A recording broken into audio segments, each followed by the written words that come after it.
அரசியலுக்கு யார் தேவை என்பதை மக்கள்தான் முடிவு செய்வார்கள் என இயக்குநர் மாரி செல்வராஜ் தெரிவித்துள்ளார். எல்லாமே ஒரு போட்டி மாதிரி தான். நடக்கக்கூடிய எல்லாமே அவங்க யார் வேணாலும் யாருக்காக கலந்துக்கலாம்.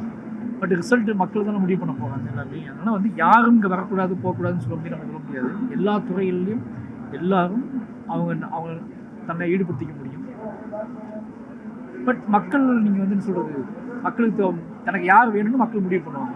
எப்படி வேணும், ஏன் வேணும் அப்படிங்கிறத மக்கள் தான் முடிவு பண்ணுவோம். ஒரு மனிதர் நமக்கு தலைவனாக வேணும் அப்படின்னா அவங்க எந்த அடிப்படையாக தேர்ந்தெடுக்கிறாங்க அப்படிங்கிறத நம்ம புரிஞ்சிக்க வேண்டியதான். அது பொறுத்து வந்து எல்லாத்தையும் பார்க்கணும். அப்போ மக்கள் தான் மாறணும். மக்கள் மாறணும்னு சொல்லணும்னா அவசியமற்றதை மக்கள் ஒதுக்கணும். இது அவசியமற்றதையும் நம்ம வேறு வழி இல்லாமல் பார்க்கறது இருக்குல்ல, அது தெரியுது நமக்கு, அது தேவையில்லை நமக்குன்னு தோணுது, திருப்பி போய் பார்க்கணும்ல, அதை நம்ம விட்டுருவாங்க.